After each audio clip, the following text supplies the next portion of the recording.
little over 2 years ago, I lost my mom suddenly. And it was like one day she was there and one day she wasn't. And when we talk about what's next, is there ever just enough? When I work with founders and entrepreneurs, because purpose sometimes feels a little too spiritual for people, Right. I tend to focus on alignment. I take a 360 view of the person in my first session, and I ask everything from lifestyle to... Sheri, welcome. Thank you. I'm so excited to be here. You had a clean slate a few years ago. I- What happened there? Okay. That's a big story. So a little over 2 years ago, I lost my mom suddenly. And it was like one day she was there and one day she wasn't. And it was one of those moments that where time stands still and there's this version of life that existed before, and then there's a version of life that exists after. And if anybody has been through that, they know what that feels like. But in my case, I went through a collapse essentially. And in that time, I was gifted this opportunity to say, well, what's next? What is next for me? What actually inspires me in this world? What's my purpose? That's the $1 million question that people ask all the time. And ironically, it wasn't something different than I was conceptualizing before. It just shifted a little bit in its tone, I guess you could say. So, supporting founders, supporting entrepreneurs, uplifting them in their journeys, and creating spaces for that and for more connection. It came down to the most simple thing, and it's a thread that ran through my entire career and life up to that point. And when I was faced with the question, it still landed as that. There's nothing more exciting to me than seeing people that have big ideas, bring them into the world and feel supported on that journey, and really get to live in the success of that and feel good. Feeling good, I think, is something in the business world that isn't talked about enough. You're supposed to produce, make money, succeed, but that whole well-being, feel good component is often lost in the ether. And why entrepreneurship? Why that individual? Yeah, why is true. First of all, I love innovation, but anybody who has a big vision is so inspiring to me. And I grew up in business. I've worked in it my whole life. I've supported many founders. So it's just this natural evolution. I ran a makerspace for about 4.5 years. And it was a makerspace / innovation space, I guess you could say. And a lot of people came through there and built things from nothing. So I witnessed it for a number of years, and it was probably the most inspiring time. So I think I've just been drawn to that mind, that think outside the box mind, the one that wants to disrupt, the one that wants to create out of nothing. And so, yeah, I've always been inspired by that. And why do you think entrepreneurs think that way? I think that entrepreneurs, there's different types of entrepreneurs. And it's funny because I'm in the process of creating a quiz that is going to define the different 4 different types of founders. But, the mindset is so similar because it's really that visionary component. And I think it depends on what kind of founder you are or what kind of entrepreneur and what your the driving force is. But often entrepreneurs, they don't function in work environment. Yeah. And I think that that's something important to recognize. Yeah. And they have this burning fire within them, for lack of a better way of putting it, to create. And they have visions that have to come to life. Yeah. And it's something that, unless you feel it, it's even hard to put into words, which I think you understand. You're speaking to me. I can't work in a box. Yeah. And I have this burning thing in me that just needs to get out. Yeah. So until you know what that feels like, it's kind of hard to put into words. And there's different versions of that. I'm in the quiz that I'm creating, there's the analytical type founder, and then there's the one that's the person that fills the gap, and then there's the ones that are more I see opportunity. So it depends, I think of what's her name? Corey. she has like the Main Street business Cody Sanchez. Cody Sanchez, thank Yeah. you. I think of her, and I think she's brilliant because she finds the opportunity in what she calls boring Yeah. businesses. But anybody who invests in boring businesses has the same desire Mm. in some capacity as the person who found something in AI. Like the core driver I find is the same. How it looks on the outside is just represented differently across the spectrum of business and entrepreneurship. So whether you're in technology versus boring businesses, often the driver and the core personality has a lot of overlap. And what are the four different types of founders? Yeah, I'm still defining it. So I have like the one that's like the visionary, there's the mission-driven founder, there's the architect, and I think I have one that's like the more analytical one. Mm. So, and some of them are more on the CEO side and some are more Mm. on the like super visionary, needs other people to help them execute side. Yeah, so those are the four. Do you think do those resonate? Yeah, they do for Yeah. sure. And so they would take a test with you or Yeah, I'm person creating a quiz. a quiz. Yeah. Yeah, exactly. Because it's nice to know. I think when people feel seen Mm. and they see themselves, whether it's categorically or sitting one on one with somebody, um, feeling seen is like a luxury these days. I Mm. think there's just this sea of information and we're constantly in consumption. Yeah. So when somebody witnesses you, it's very powerful and it could lead to so much growth and healing or whatever it is, whatever journey you're on. And so my job is to say how in how many ways can I help you to feel seen as somebody who's kind of solitary in the world because the Mm. founder journey is relatively solitary or the CEO journey, and how can I help to minimize that feeling? So here, let's do some categorical stuff. The next step after that is observing what your success metrics are, as I call them, So the first step is just the awareness piece of who the person who the is. person So is. you can work with them Yeah. based on the skills that they have. Yeah. And it'll be cool to see data wise how many people land in each category or how they identify. This quiz, is it eventually like, is it a 10-piece quiz or is it a very in-depth? I'm working on it now, so in the next couple of weeks I'll be able to tell you, but I'm trying to keep it relatively Mm. light because I also respect the time that founders have, which is Well, and it's funny because sometimes minimal.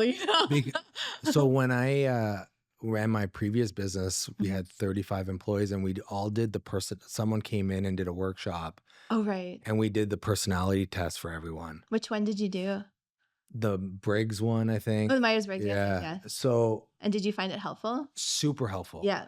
because I was able to see exactly the employees behind the scenes of their thought process. Mhm. And then you can take that analysis and be like, okay, this person will work better with this person because of X, Y reason. 100%. And you put them in better situations because you have more visibility. I feel like having an entrepreneur or founder um, test or quiz to see where you're at, because like even me as a founder, you talk about Cody Sanchez. Mhm. Oh, that resonates with me.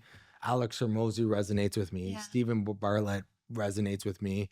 They all have three completely different missions at the end of the day. 100%. Um, I mean, Stephen Bartlett's, the podcast and bringing people on and visibility and all that versus Alex Hermosi, the educational things of everything. So, yeah, I mean, knowing where you are at in life too. And you talk about purpose.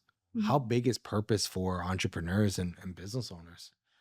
I think depending on where they land in business, it's a huge piece because I think purpose like to me is kind of like a deep alignment. And when you have alignment as a business owner, so like with who you are and what you're bringing into the world, it gets you through the hard days. And so purpose is kind of like, Simon Sinek talks about like the why. Mhm. The purpose is a deeper why because I think purpose is just like it's a deeper it's like the why is clear, like you can have your mission statement or your vision and all those things, that's the why, but the why has to be a bit deeper. It has to come from something within, and so that's where that alignment piece Do a comes lot of from. people try find their purpose or like, I think so because purpose, So here's the thing with purpose. Like often it's associated with work, but purpose is what your driver is to do the work every day. Mm, And so you can love your business and especially as founders, like they really have to be driven by something mm, much deeper than just the bottom line, yeah, because those hard days are hard, right. so they have to be driven by more. Mm, And whether it's that mission or solving some sort of data thing, especially in this AI age we're in, we were just at the conference, yeah. and it was a whole day talking about AI. Mm, So if you're solving something within that space because you see a gap in data or whatever, that's a purpose, but sometimes it has to be a little deeper than that. And because if you don't have that, then the burnout rate is higher. yeah. If you don't have that alignment, you're going to burn your reserves. You're not going to be able to pivot the days that you need to. You're Mm, not going to be able to be agile in your response to, say the demands of your business versus what's needed. Like you exited a company. You obviously had moments where you were like, okay, I have to pivot here, I have to respond differently here. Look what you did with your team.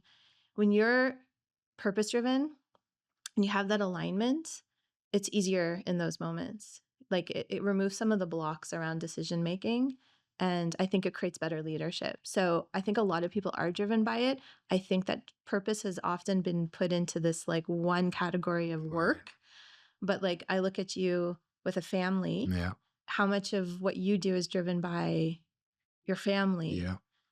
That's like a very deep purpose. Mm, So I think it's often put into this work, capitalist model of mm, purpose, but ultimately it's that deeper driver. What do you love in this world and what you want mm. to create more of?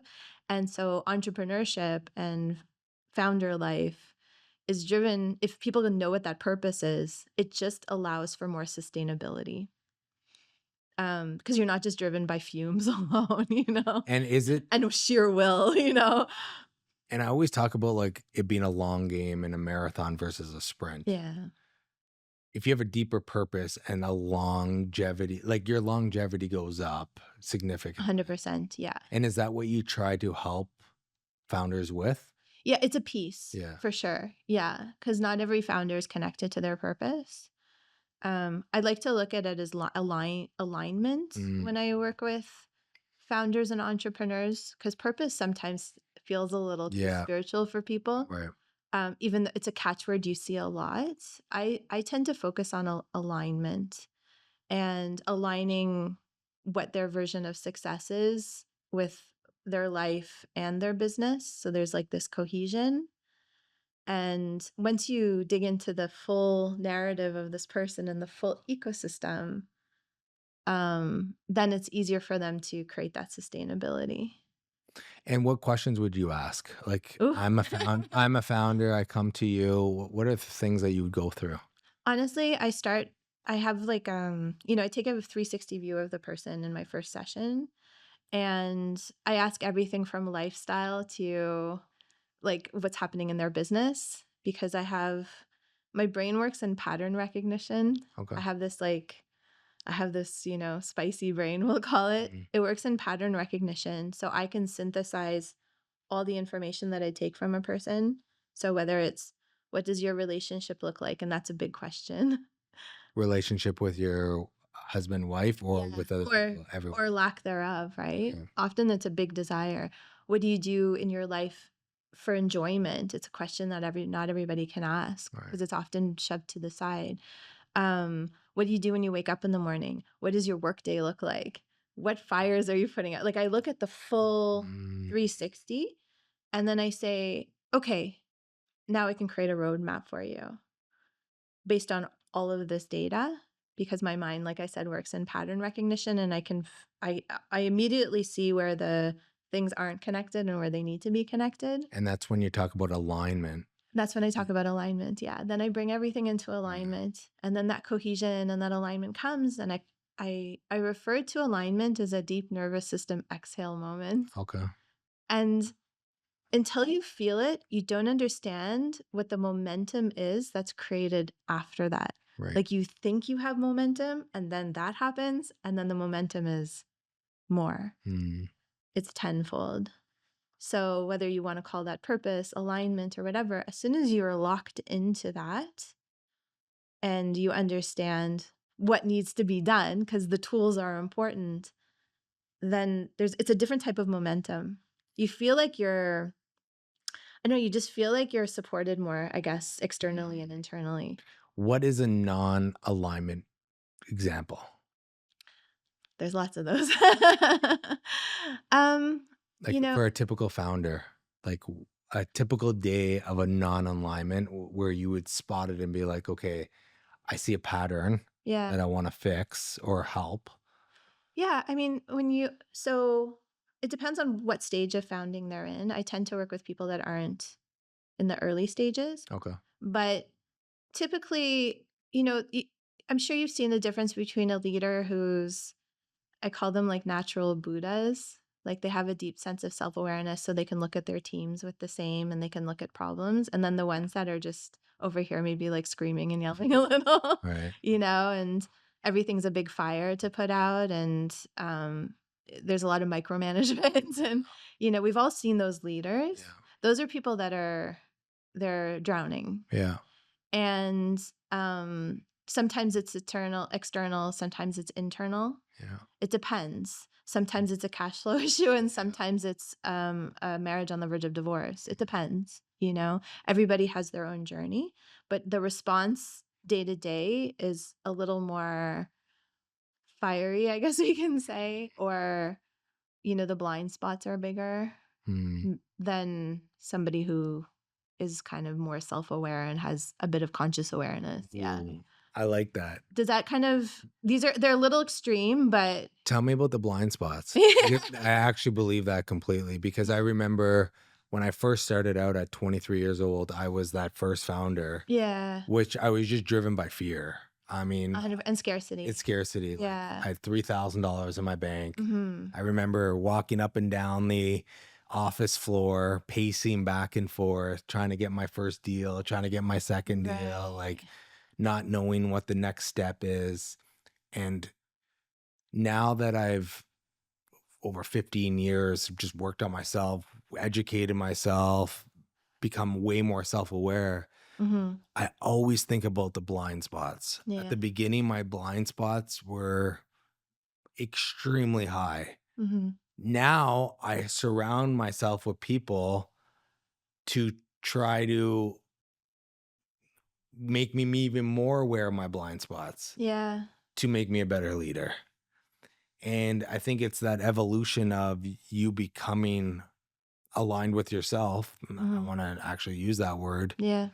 Because I feel way more aligned now than ever. And my direction is so much more based on execution. Mm-hmm. Like my execution skills are like, it took me 10 years to build my first business. Yeah. I just started another business. I bet you I can do it in half the time or a quarter of the time because I'm thinking so much more clearly now than I did before, just from experience. But I do think you have to go through that. You do. And that's why you probably work with existing founders because they probably already went through that scenario and now we're at the point where, what do I do next? Right? Yeah, and I've definitely worked with earlier stage entrepreneurs and stuff. So I've seen that version. I had a boss once. I started working with him. He was in his early 20s. He's about to climb Everest now, I think, actually. Oh, cool. Yeah, very cool. And I watched he was similar to you. He was very young. He was just like, let's go. He had great vision. The way he built his company and the systems and the structures he put in was phenomenal especially just for a young person. And so I've seen what that like early version looks like. And, there's a lot more ego, I guess you could say. And also, that bottom line drive, like the Scarcity. the scarcity, but it's like you're driven entirely by that bottom line, and you teach everybody around you to row in that same direction. Everything is how much money. Yeah. And that's a good thing. Yeah. We want money in Yeah. business. Like I am never going to be, Yeah. I've done spiritual coaching and, in that world, people are like, but money. And I'm like, no, but money. Like You need money to live. At the end of the day, Yeah. however you position it in your life, things still cost money. Yeah, and Want. you should want it. Yeah. It should just not be from that place of scarcity. Yeah. And it's a very Versus interesting abundance. distinction. Yeah.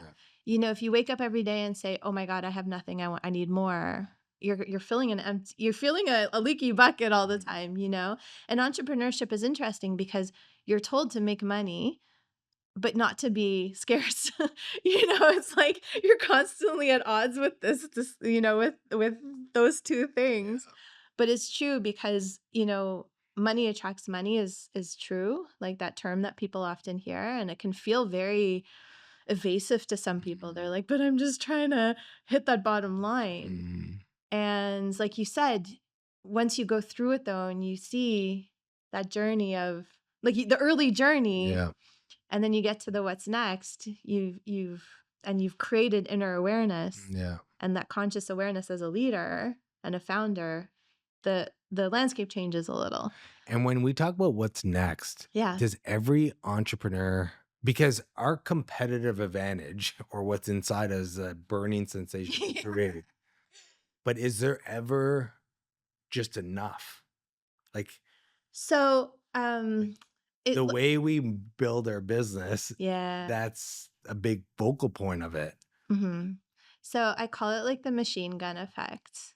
So on the people that are achievers or ambitious, even if they're accomplished, that energy doesn't just disappear. Right. I feel the same. I feel that. Yeah, right? Yeah. So I call it like the machine gun effect, no matter what you're going to produce. Yeah. It's innate. Yeah. And anybody who gets it, and other people are And like, that sounds if you exhausting. try to stop it, yeah, It's impossible. it's I've impossible. tried. Yeah. Believe me, I've tried. Yeah. I'm like, please just take half of the creative energy out of Yeah. my head, please. And no, don't take it. But but it can feel exhausting. Just that like I said, that machine gun effect. So we were talking about the different types of leaders before, and this is a differentiator. If you understand alignment, the machine gun effect looks different. It lands in places that fill you up. If you don't, then it lands in places that just deplete you. And that's where like that burnout cycle can really happen. So number one. Give me an example of one or the other. Well, it's kind of like the same example I gave you Okay. before. Yeah. Okay. But it leads into the second part of the question of what you asked. So I say, like, I see founders and they're like, okay, I did this, I built a big thing already. What's next for me? And I say that that's when you enter into your impact era. Right. So you're still going to use the energy, um, but you have resources now potentially Mm, where you can say, so what's my legacy? And I find that that's the next question, right. the legacy question. And if you can answer that, then where you put your energy looks different and your attention, because the attention and like I said, the machine gun effect is there regardless. You don't shut down just because Elon Musk is still rolling. Mm.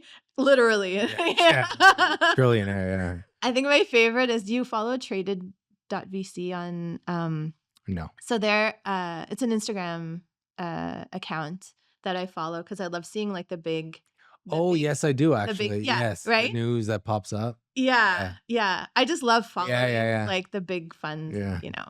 I'm a bit of a geek Yeah. when it comes to that stuff. And the the memes that they put out after the IPO were the funniest. And one of them was like, it was just like showing all the cafeteria workers like rolling into work in their like limos and stuff. Because Elon created 4,000 millionaires, Right. and with the IPO, the SpaceX IPO. Anyway, just to say, Elon's still rolling. Yeah. Just because he did this is just the beginning for him now. Yeah. But I would say he's in his impact era, Right. but he knows where to put his energy. I don't know Right. if he's a good example, but Right. I think just because And when you it's say impact area, because he's achieving people going to space and well, that's his impact. yeah, like he's going to be able to say like, So he's taking his entrepreneurial skill mhm, and he's applying it to to solving something bigger. right. Like at his scale, obviously it's quite big, but he's already done it. I guess if you look at Starlink, Right. he's already done it to a degree because he took Starlink and gave people internet that didn't have access for like next to nothing. Right. And he can just he can switch it on wherever he wants. Right. So I guess in a sense, that's a version of it that's quite Mm, large, but I would say that's impact driven more than just monetarily driven. mm. Again, money good.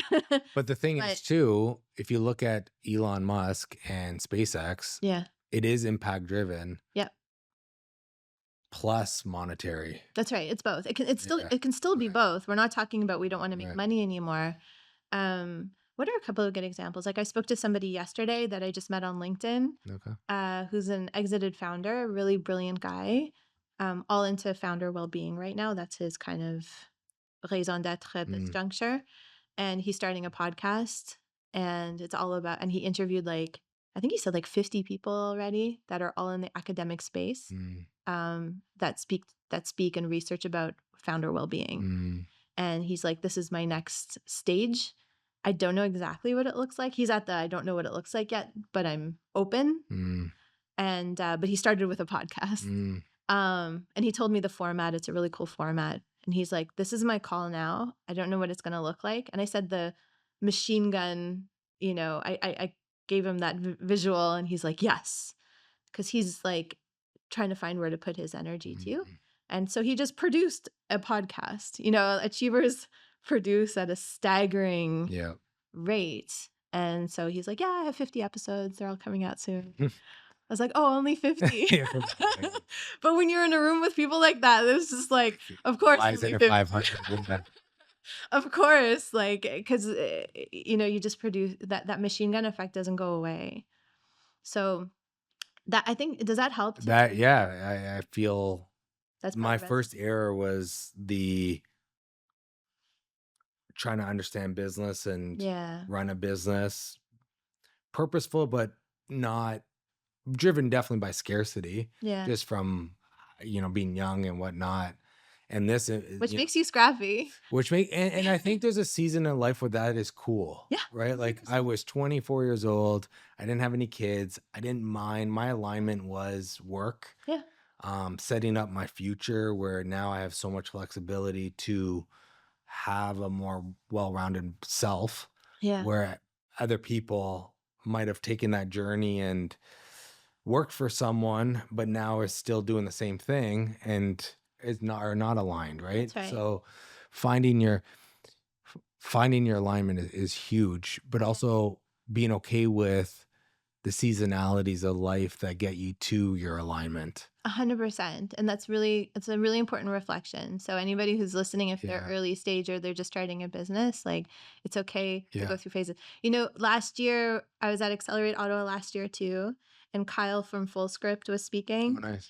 And he said, in the early stages of your business, you bring in a business coach. The next step is the therapist. And I remember sitting there thinking, I'm number 3. Then I come in as the impact era one, Mm, and so to speak to that staged effect, yes, early on you're focused on business. yeah. You need a business coach, you need a strategist, you need a growth, Yeah. hacker in your life, Yeah. right? And then the therapist comes in. That's a natural next Why the step. therapist? Because that's the natural journey inwards is with a therapist, Mm. right? To understand To understand yourself. Right. Yeah. And often we all come with our own, Yeah. stuff, Yeah. and starting to unpack and create awareness. Often the first step is a therapist. Mm. Even myself, when I work with people, if I see they need a therapist, we get a therapist in quick. No coach should be pretending that that's a domain that they can play in. Mm. Yeah, I've definitely had a number of clients where I was like, so as much as this work is good, Because a so they're therapist. not ready. It's not, I don't want to say ready. They're Yeah. not at the stage for you at that point. I guess it's just like I love that. I love the way that he. No, we'd work together. Okay. Like they would have a therapist with me. Okay. I have worked with people in the past where I recognized that they needed to also have a therapist, and then the work accelerated when it was with both. Mm. But because I bring different tools than they do, but obviously therapy is very important. Mm. But the way Kyle kind of put it in that order, I Mm. think is very liberating for some founders and entrepreneurs, understanding, okay, like we're talking about this impact era. Mm. I think that that's a great, for early stage people, that's a really wonderful thing to aspire to. Right. But in the beginning, their team will look different. Mm. I say everybody needs a team. Yeah. It looks different for everybody. I have a therapist. Mm. I also have an energy healer. I Mm. also have mentors. Mm. I have different levels of support. And 10 years ago, that looked very different. Right. And 10 years before that, that looked different. Right. I had a lot of teachers in my life. I'm very lucky. So our teams look different at different junctures. Early stage, you're probably just going to need a really good mentor Mm. and a good business coach or whatever that looks like. Brand strategists, coaches, all these things to get you understanding just the elements of business. Business is complicated, Absolutely. It's So, a whole language. I mean, I love it. It's one of my favorite languages, but like, and then when we go back to the stage one of you at doing a 360 on the founder or builder, yeah, you find patterns. yeah. Then what else? What's next? So I create a bespoke roadmap for them. I'm very lucky that I've collected a lot of tools and resources over the years through my business experience, through the well-being, you know, studies I've done. And I create the roadmap and then we just start to weave the pieces together. And is the And it's a 6 month, like I work typically in a 6 month container. okay. Yeah. And My one-on-one. so when you say seeing patterns, so Yeah. you're seeing patterns and then you're putting this roadmap together. Mhm. Is it meeting regularly, once a week? Is it Yeah. homework? What is Oh, the yeah. practical things? Definitely. So I take an extremely practical approach. I kind of say I'm very tough, but I'm really kind. So if you're working with me, you have to be ready to do work. And so it's a mixture depending on the person. But yes, you'll have homework almost at every session. We meet 3 times a month for 90 minutes, and then you have a week off because integration is probably one of the most important parts of doing the deeper inner work. What's integration? So it's kind of the time for all of the stuff we do together to land. It's in the in between that our brain catches up Mm. and our body and it's like our brain nervous system, the whole thing has to catch up to the change we're creating. And all this work has to land. And that's some of the most important parts of the work when you do it. Mm. It's like when I did people that do yoga teacher trainings, Mm. I've done quite a few. There's a version where people go for like an entire month, I'm sure you've seen, and they're in Bali for like a month. I have girlfriends, they teach, yoga teacher training in Bali. They have a school and you go for 30 days. Or you can do a version where it's like over 6 months. And some people will say the 30-day one is great. It's like one and done.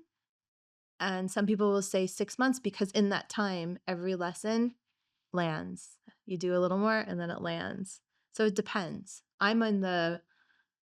really like for people to have that space for integration. Mm. In the 30-day one, you're immersed. So there's also room for that, of course. But for that immersion, the integration will happen over the course of months after, and years even, because you learn so much.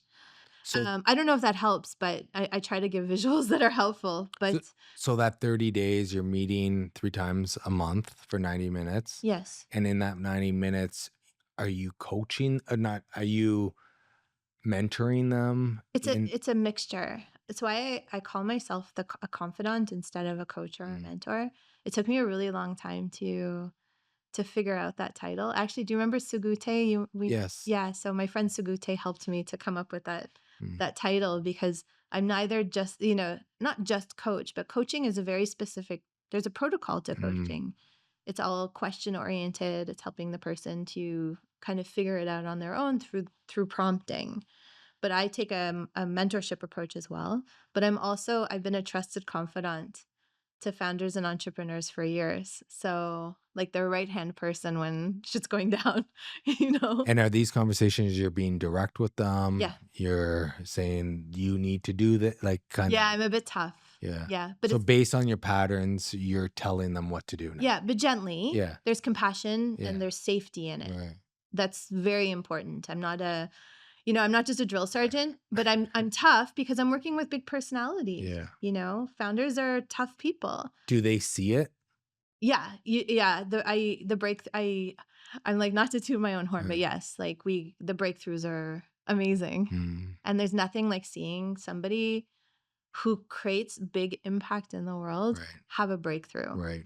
because the ripple effect is them Right. and everybody around them. It's a Right. lot of people. Right. And that's the huge, I mean, aligning yourself with entrepreneurs, the impact could be that much bigger because they can affect Yeah, a lot of people. that's it. Exactly. Yeah. And I think that's beautiful, Mm. you know, to have that ripple effect. One person that's in leadership that does the work impacts sometimes hundreds of people, if not more. So that's incredible. And yeah. And how long you been doing this for? Okay. So, And before we get to that oh, question, yeah. Do we want to finish the format? yeah, let's Yeah. finish the format. Yeah. So yeah, it starts out as a 6-month container. Usually in that time we accomplish pretty much everything we set out to. I like to keep it tight. And I always say, like, I'm not here to keep people in my orbit forever. Mm, Like, I want you to go through that and like never need me again. right. You know, if you do, it's okay. I mean, Yeah. people check in, Yeah. but my idea isn't that you're reliant on me. I really want you to like graduate, you know? Um, and not feel like you need me for your whole life, and that Mm. you just feel like you're soaring after me. So 3 times a month, 90 minutes, of course, working with people's schedules, and then 1 week off for integration. There's lots of homework in between. What's a homework? So it depends on the person. So it can be anything from changing what their morning ritual looks like. Yeah, because some often people overproduce. Mm, Actually, today my LinkedIn post, I think, is like, if you're doing 10 things in the morning and 10 things at night, you're not optimizing, you're doing mm, the opposite, mm. which is like kind of a hot take considering everything is about like adding to your routines these Yeah. days. I simplify everything. Mm, So I'll create efficiency in what your life looks like. It depends. It's not static. mm. It's really That's hard for nice. me to say. Sometimes it's something that's very direct to their work, and we spend time just on that while trying to stick to the roadmap, of course. And sometimes it's entirely relationship driven. Mm. Um, What do you mean relationship driven? it's everything from like physical and intimacy to Mm. you know, repair to even seeking out relationships. Like, I've worked with Because people that are single. entrepreneur, are they closed off? Is Sometimes mm, it's easier. The work is easier. They kind of escape into the work, and then they don't have to be vulnerable in their life. It's mm. actually a big piece. Yeah. Why? It's easier. You know, nobody's judging you the same way. And And I yeah, guess intimacy is hard. Intimacy is really hard for people. And entrepreneurs sometimes, listen, a lot of entrepreneurs, I mean, people that have come into my orbit regardless, uh, you know, like sometimes, yeah, intimacy is hard. It's vulnerable. Interpersonal relationships can feel confusing, and they don't understand themselves enough maybe to be in relationship, because you have to kind of do that deep dive sometimes to be in relationship. You have to have that self-awareness too. yeah, and I think one thing I noticed for myself is when I'm running a business, people look to me as guidance and direction. It's Hmm. a different relationship with employees and you being the leader Yeah. to then social relationships Hmm. where now it's, I mean, people are talking about sports and golf and Yeah. things that maybe you're not intrigued by Yeah. because you're intrigued by growing your business and that's your passion and that's where the machine gun is happening. Yeah. And then you have to kind of take a step back and be like, it's okay to be non-productive and in a situation with your friends. Yeah, that's it. That is a tough switch to turn off. Yeah. You want to, like, your whole life is this business essentially. It's your hobby. It's funny because all my friends play golf. Yeah. My Well, cousin, that's such a business thing. The golf course is like, for you know. other people. Yeah. For me, I'm looking at it. I'm on this golf course. This is something I still can't get over. Yeah.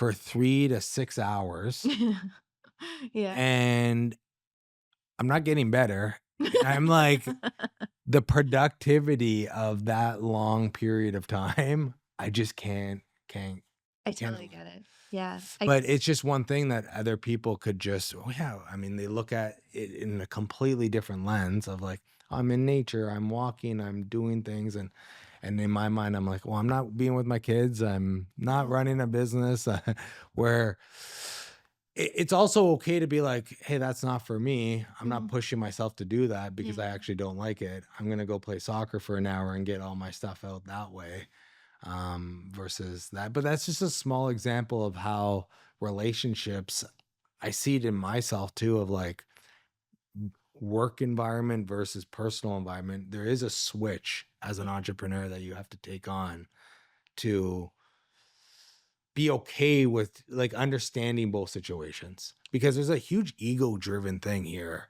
100%. with like people do say yes and maybe laugh at your jokes when they're not funny, and there's a lot that goes True. into being a leader. Yeah.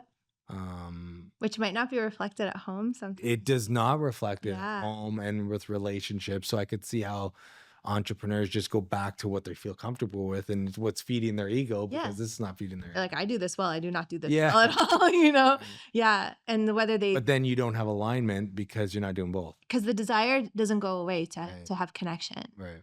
It lives on, and sometimes that can look like being single, and sometimes it can look like being in, relationships that don't feel good, or you try and it's, nothing's sticking, or, there's different versions of that. There's also within relationships or within marriages, for instance, there's a dynamic that, I've seen where, and I'll speak to, I mean, I can speak to men and in this case, you speak to men and women differently sometimes. Women tend to not be connected to their own pleasure. And this is just my experience. Like, I have data from working with both. Women struggle with connecting to pleasure. They have a lot of work to do at home. They take care of a family and stuff. And then they have all this other responsibility. Define And pleasure. What does that mean? pleasure doesn't have to be just physicality. It Mm. can be, though, because sometimes that is missing. But sometimes it's literally just the things that fill their cup and not overproducing it either. Like, sometimes it's literally just making sure you take a day of rest and really spend time with your kids and prioritize that. It's whatever fills your cup, pleasure, but it's often the last thing on the list. Mm. Right. It's at the very bottom, and it's like across the board. I saw that with Yeah. women, and I've worked with a lot of women. Yeah, I could see that. Yeah, and they're and that's fine. Mm. There's state again with just like with business, there's stages, Yeah. but women really do prioritize themselves last. I see it with And my wife actually. It's like yeah. I try to, I'm like, go do something for yourself. And she's always, well, the kids and Yeah. family, and she prioritizes herself last all the time. Yeah. And I'm sure, like, as a partner, sometimes it's Yeah. hard to see. Yeah. So that's actually often the first thing that with women that I address, Mm. if that's the case, Yeah. and it often is, depending on where they are in Yeah. their journey. An example with men is interesting because men sometimes they're like, Prioritize herself too much. there's some of that, but sometimes they are like, they bring the CEO home and they're too big at home, Mm. or they shrink themselves at home. Mm. And that's something that we don't always talk about. What do you mean shrink themselves? Like, they become people pleasers at home and they're like big boss. They're trying to contrast between the two. And then it creates like an imbalance in the relationship at home. Mm. Because the woman's like, and I hear this a lot from women, they're like, where'd the boss go? Like, I need him. Like, all these women, I mean, can I be a little crude? Yeah. Yeah, okay. And like women are like, a lot of women will say like, where's the guy that like used to throw me up against the wall, And he's out there in his business, but somehow when he comes home, like an imbalance happens, or they come in as too big a CEO. Like, so with men, there's different versions of that.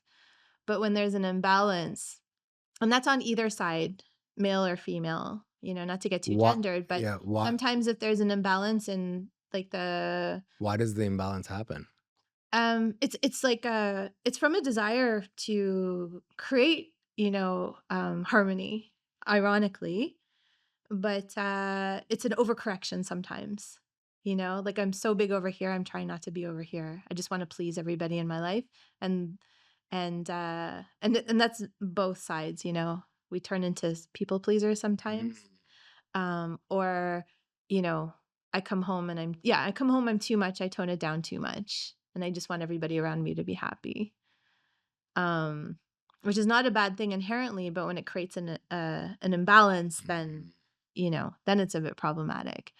Or people, I've done a lot of research on like relationship dynamics, and one of the things that came up was how sometimes like we rely too much on typical on what's considered like uh normalized roles.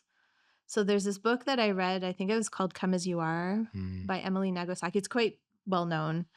And there was a couple in the books like struggling with their physical relationship, and the woman kept saying, I need you to be the fixer in the house, like fix the dishwasher, fix the electric stuff. And he just wasn't like succeeding or doing it or whatever. I'm paraphrasing a little. I read the book a number of years ago. And I think it was Emily Nagasaki. Anyway, somebody can correct me if I'm wrong. It could have been somebody else that I was listening to.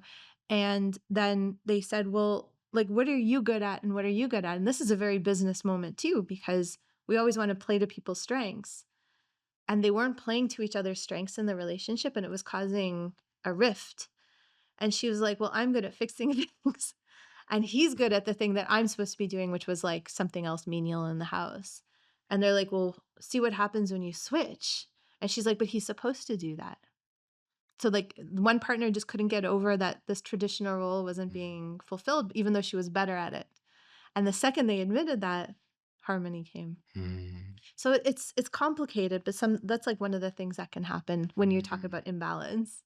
Well, it's funny going back to that example. I think it triggered a little self-awareness with me. At the beginning, when I started my business, I came in as that this is my way, blah, blah, blah. Yeah. And it did not fucking Doesn't land, huh? But then I also came in too as the people pleaser. Like I went Yeah. the opposite way. Yeah. And I didn't even realize that. Yeah. Where finding that balance in everything is huge. It's huge. And yeah, it's not something that's talked about enough, I think. Yeah, or even Yeah, because you're, especially with your team around you. And then there's like the opposite where like people overcorrect on the other side, and they become, like you said, there's either you come in and you're like my way or the highway, which doesn't resonate. like if you want high turnover, Yeah. do that by all means. And then there's the other version, which also creates high turnover because it doesn't create honesty. Right. You know, both And of them confidence. and confidence. Yeah. Like you want people to be able to come to you and speak to you and give you their problems quickly. What is it? Which was it? The Netflix founder? They practiced, I forget what they call it. Oh my God. Sometimes I don't have a memory for like the exact terms, but that's what they kept like the line. So how would you have that conversation with the founder? So it comes up naturally. Like these aren't things that I pinpoint. But these are the conversations you have in the 90 minutes where it's like, Yeah. I'm seeing this. Yeah. Let's talk about it. 100%. And then they go back, and what's the homework? What would be the homework? Have different conversations with? It depends on the situation. Yeah, that's a tough thing for me to answer in the moment. The homework differs. Sometimes it's like we look at the individual first, and then because my process is so custom to each person, it depends because it's never like a singular thing. It's always part of a bigger picture.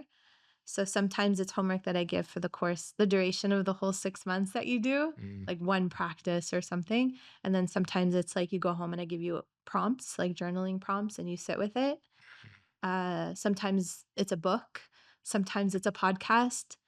I have like, I have a very large like registry in my head of people and resources. Sometimes it's maybe it's even a somatic exercise so they can be with themselves a little bit more. It really depends on that person. Is that the connector mindset that you were talking about it before? Yeah, the pattern recognition and the connection. Yeah, So you're exactly. looking at value points where you can align the problem with the solution. That's it. Yeah. So it depends. That's why I said it's so contingent on the person in front of me, because there's a piece before that and a piece that comes after that that indicate how you deal with that one thing. And when we talk about, It's never this like siloed moment. and do you ever bring in the spouse or the relationship as well? I haven't done that. I've only worked, no, because I'm not a therapist. So this is where it gets tricky. I have not. Uh, I've done like work with two people in a room, business related, but not when it comes to this stuff, because I know my limits. Mm, I'm not a relationship therapist. But mm, if I see that it's really fractured, I point. That's where they go next. that's the connecting piece. Yeah, yeah. I will give them as many. I will give this person that's sitting in front of me as many tools as possible that within my repertoire to help them to repair them, like within themselves, so that they can show up to their partner or be in a relationship more successfully or find one. I had a client that was terrified of dating for a long time and just delved into work. And so we had to sort through some of the blocks around that. And what do you notice with entrepreneurs when you give them homework? Is it like head down? Mostly. Yeah. Every person's different, so yes, Mm. but when you're doing deeper work, there's resistance that comes up. And does frustration come up because they can't potentially solve the problem within the week or the day? It can. Yeah. See that being Yeah. a thing too. I try not to so I have rules around. First of all, I have you have access to me in between sessions, because all the magic happens in between. Right. So whether it's through like a voice note or something, so that's an open channel, so that we reduce the frustration in between. So if you hit a wall, you call, like, it's not a call, it's a voice note, and we sort through it. So that's a very important aspect to the work. Why did you do voice note versus a call? Because a call can lead into a session. Like, this is a whole, it's like you have to kind of manage. Right. We have sessions for sessions, and then we have voice notes for the in between, and we can kind of hit it quickly. But a call turns into something more very, very quickly too. And it's about you being able to operate on your own as well and do the homework. And the sessions are the sessions, but you have to feel supported in between. And the resistance comes up in between. And we're all wired for safety. What's resistance to you? Resistance is, I can't do this. It feels bad. Your nervous system goes into fight or flight. It goes into freeze. It's a physical response. I don't know if you noticed, like, say you're stepping into a new room or something. The days before, there's a little bit of anxiety. That's your resistance to change, even in small doses. So think about it if you're doing deeper work. The resistance can be even more. I taught energy healing, actually. I'm a Reiki master. And so I was teaching Reiki 1 and 2. What is that? It's a form of energy healing. Okay. And how's my energy right now? it's good. Okay. Your energy is actually amazing, because you really are. You do have that self-awareness, and you can sense it. Even the first time I met you, I was like, I really liked your energy. You, and there was Adam, I think, sitting. You were sitting next to me, I think, and then we were at So for anybody who doesn't know, we met at a mastermind dinner with friends, and I think Adam was sitting across. He does the YouTube. And you were sitting next to me, and I remember thinking, these guys have the most amazing energy, because you're so grounded, and there was like a self-awareness there and a kindness. So I caught that from you right away. Yeah. There's you have like a generosity of spirit. And you've learned this all through the energy. No, that's just me. Like, Okay. That's just one of my, that's part of the pattern recognition. It's Okay. like a high intuitive, it's neurodivergence. What are you going to do, So I use it for good. And I recognize patterns in people, and I can see outcomes before they can, basically. I've had that my whole life. So with the energy healing, for instance, when people would come to train with me, I'd always give them the instructions. Notice what comes up even before you step into the room. with me on Saturday, and more often than not, when they came, the discussion led to, yeah, I had a lot of stuff start to come up before. It was feeling uncomfortable because we're changing and and we're wired for safety. Mm, So you need somebody to help you soften the edges around that feeling as you're working with me in that process. So having support in between. And I have rules where I say, if you have a busy week and something feels like too much, you have to tell me.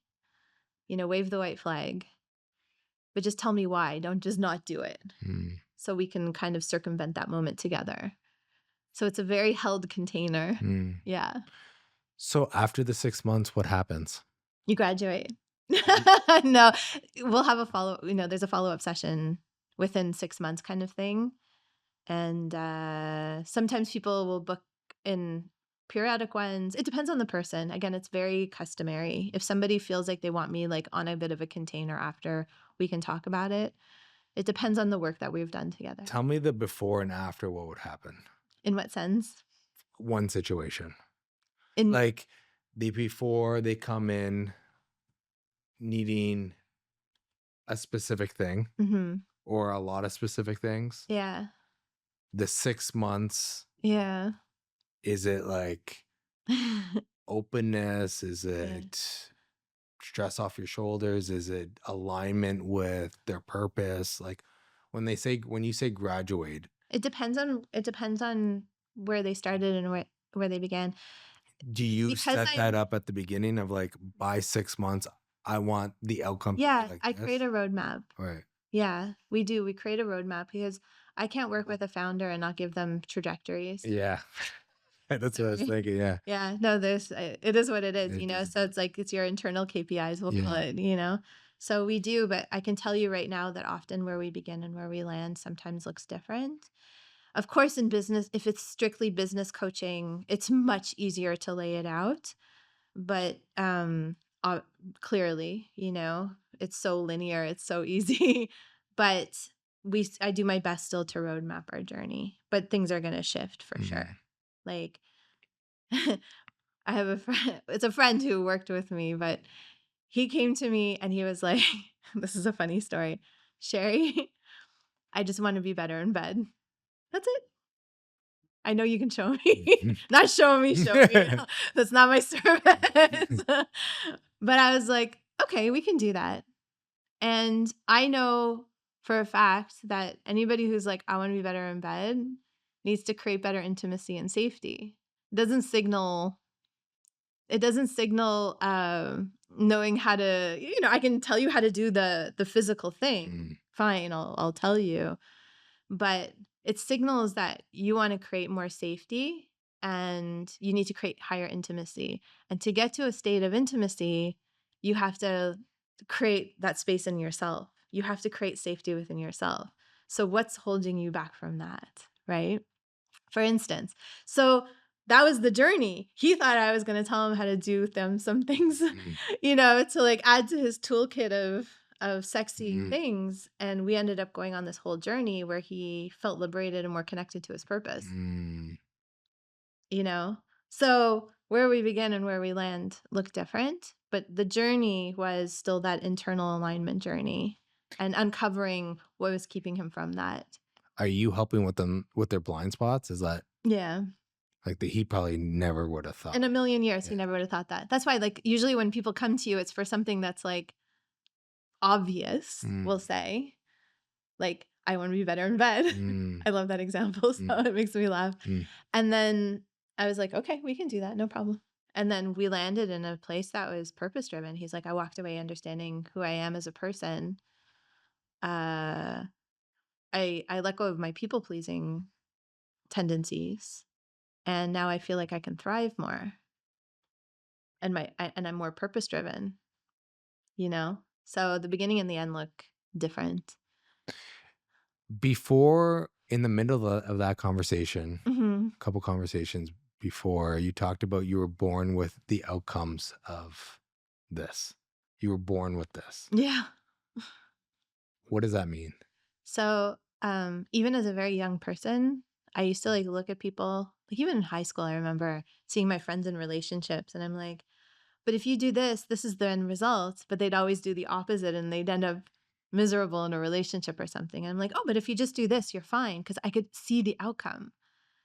But if you have that type of brain, you don't always understand why. And I didn't understand why I could see something so clearly and they couldn't. Like it was such a mystery to me. And then I realized it was just that I had a different type of brain, you know? I feel like that in business a lot. Yeah. I'm looking at business and I'm like, why isn't everyone else doing this? Yes. And So it's just, it's apparent in business a lot if you have a business mind as well. mm, Yeah. And it's hard and founders will face that a lot. So that's a big that's a big struggle, I think. mm, You know, if you have a lot of you know, your vision takes you further down the road than your team, for mm, instance. You see the steps ten yeah, ahead and you have to get everybody to come with you. yeah, That's really hard. yeah, It's a really hard place to be in because you have to kind of you want to accelerate and you can. yeah. Yeah. How do you deal with that? Go on this journey with you. Well, You might have landed a client. Yeah. yeah. No. No, there's so I have to, at that point I sit and I look at your business too, Yeah. right? Because then you have to say, well, where, like, who's on your team? Yeah. Like, how are the pieces working together in your business? What are the gaps? How can you get people from point A to point B with you? How do you what are the next steps that you actually take versus the ones that you feel like you need to, like, you Yeah. know what I mean? Like I help you to there's a gap there too that you have to fill, but you have to look at there's a whole picture there within your business. Yeah. Yeah. So there, you know, it's like you have to take a holistic lens. You have to kind of zoom out and take a an ecosystem lens essentially of your business and say, okay, what are the steps? Yeah. Align them, and then like how do you bring your team along? And is everybody on your team, you know, are the right people in place for it? You know, there's all those questions that you know, it's the typical business questions, but that's how you would fill that gap. Yeah. And I think you kind of unblocked a little thing for me because I remember even my previous business, we had 35, 40 employees. It's a big team. Yeah. And one of the biggest reasons why I sold too was ChatGPT didn't come out yet. Yeah. AI didn't come out. But there was something in me that was like, tech is going to go to a whole different space. Right. And it wasn't the people that were holding me back. It was, I was 10 steps ahead of everything. Yeah. And if you're 10 steps ahead of everyone, like and you kind of see the vision, Yeah. but bringing 40 people on to that Mhm. vision is hard. It's hard. Yeah. It's hard. And sometimes it's not your job. And sometimes it's not a job. And Yeah. sometimes you have to make a lot of big, difficult decisions That's because it's very uncomfortable. mhm. Like it goes back to, I asked you help with the relationship. The same thing goes in business. Yeah. Like you can, okay, now I recognize that I'm 10 steps ahead of everyone or Yeah. 10 steps ahead for whatever reason. Yeah. Well, now the restriction is the people. Yeah. Well, it feels that way. Yeah. Yeah. You feel like you're being held back from this like bigger vision. And that's a really hard place to be in. Like that constriction feels really bad for an entrepreneur. Yeah. Yeah. Um, it's like related, but it's not. But it just speaks to what you're feeling. When I was running the makerspace, there's people that would come in and rent space from us. Like we were at this huge warehouse in city center, and people would come in and rent space.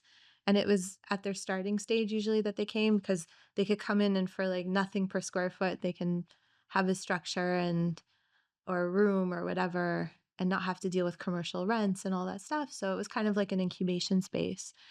And I remember when they grew, they'd get to the point where like they were actually like mad sometimes and like they would take it out on me. And I started to take it really personally because I was like, I'm doing my best, man. Like this is all I have. And then I realized that it wasn't me. Maybe at the time it was. They were like, Sheri, this isn't working for me. And they were outgrowing this, but they were outgrowing the space. And But the contraction that that created for them, they lashed out in every direction possible. I mean, if they're watching this, I say it with love because I was so proud of them for growing. Mm. Once I realized that they had outgrown me, I was so proud of them.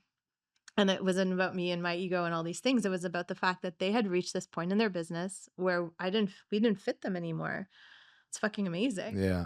But the feelings that they were facing were real, Mm. and they were outgrowing, and they were in like pure contraction.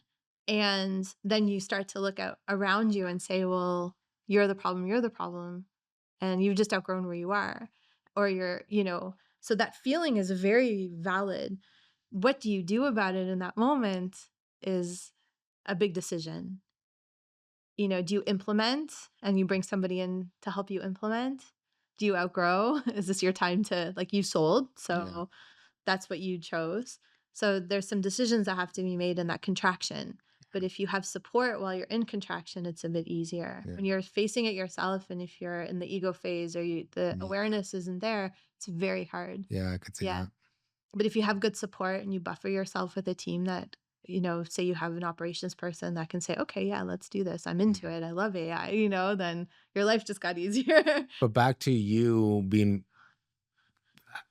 knowing the relationship 10 steps before the person did, and the person made mistakes Yeah, getting to there, but sure. eventually got there. Yeah. You plant seeds. That's the question. That's the answer. You have to plant seeds. Um, and you hope that they will get watered, Mm. and then they reach you. Now, planting seeds sounds very woo out there, but ultimately, when you plant a seed, we're wired to look for a solution. Mm.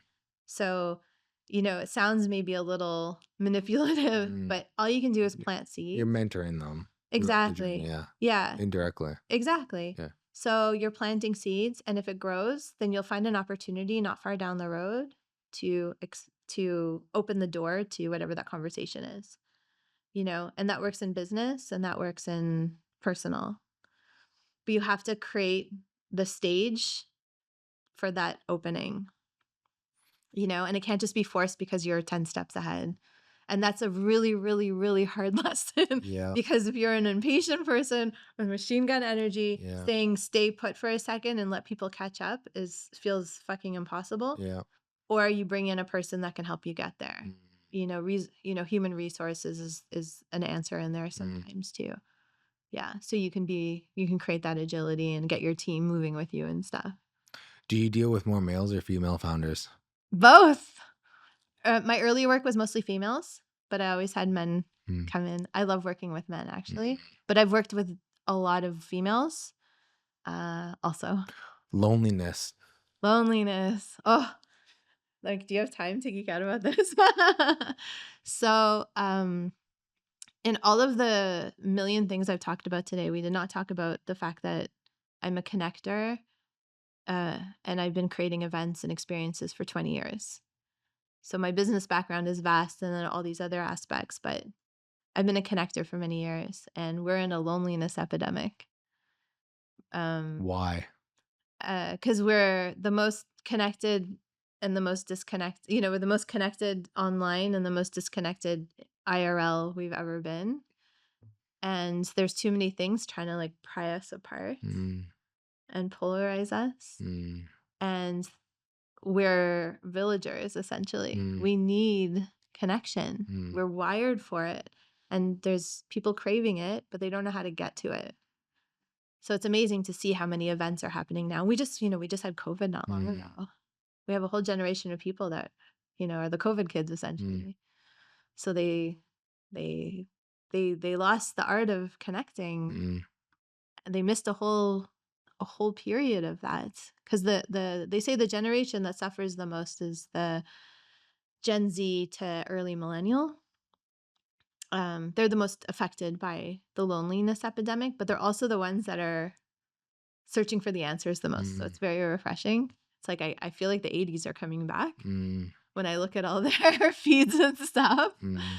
And then from there, it kind of decreases in terms of percentages as we go up.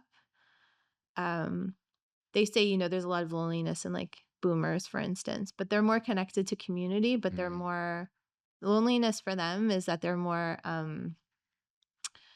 susceptible to like people that would take advantage of them, for instance.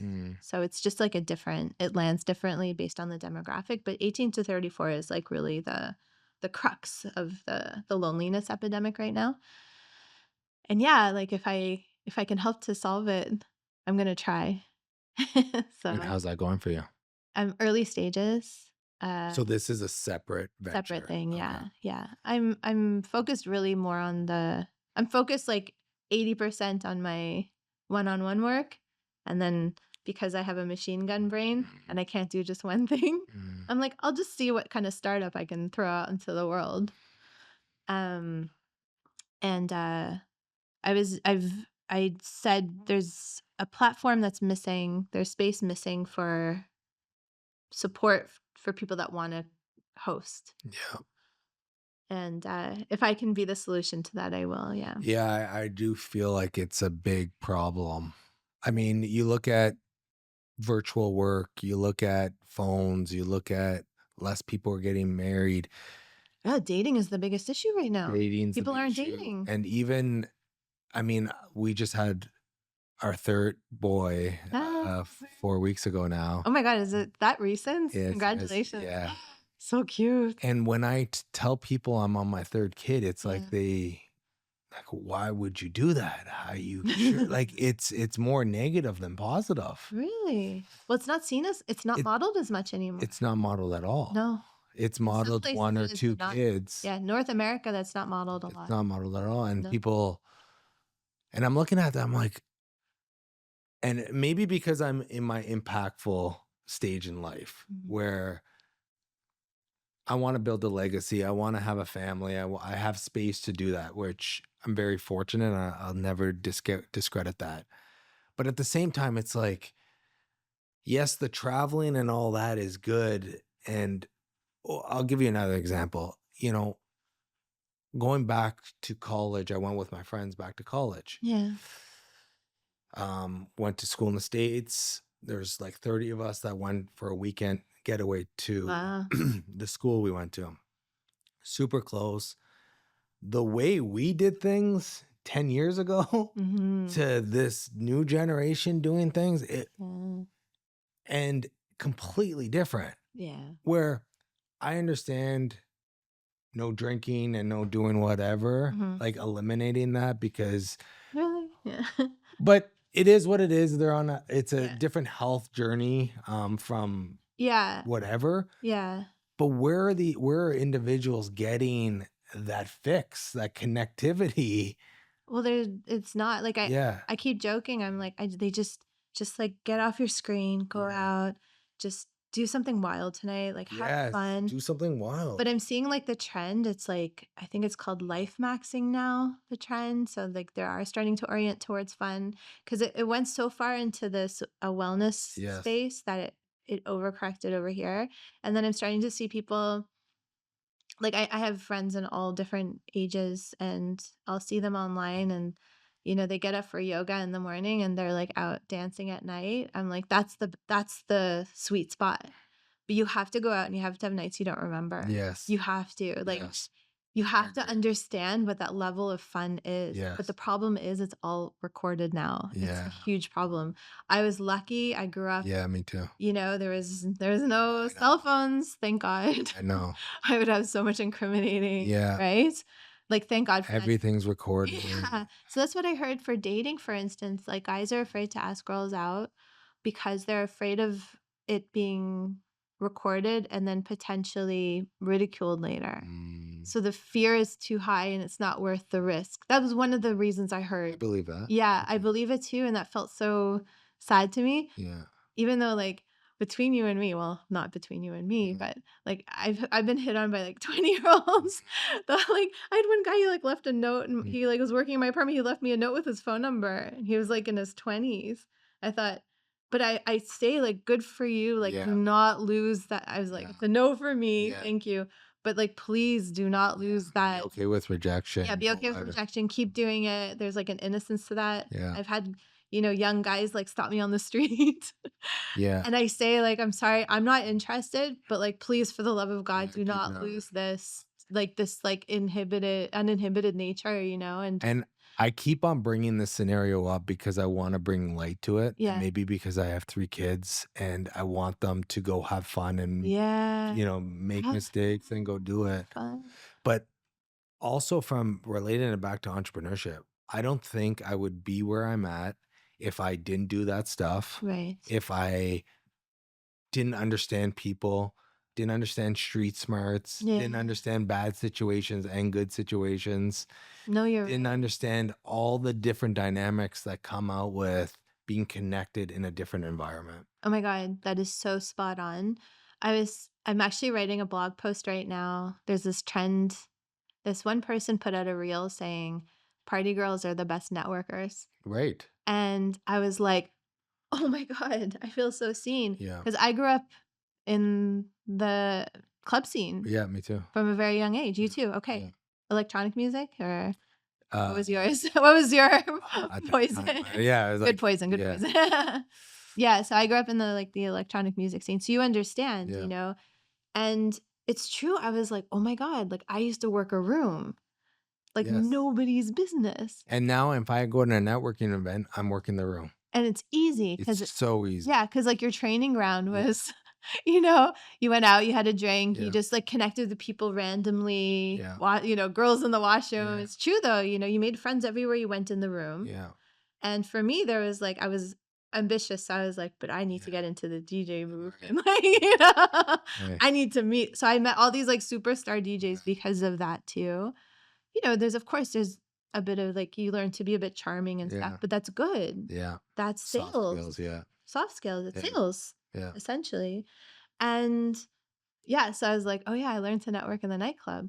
But what a fun environment to learn that. But it's funny when you talk about this new business, Yeah. there's so many barriers now. Like I didn't even think about the male barrier being recorded and being put Yeah. online. And I see because I see those TikToks too, and they're entertaining. I actually laugh at them Yeah. where I'm self promoting Mhm. the extra barrier to a lot of males or females potentially not taking that because for us there was no risk. There was no risk. Yeah. So it was easy to talk to 10 different girls or 15 different women Yeah.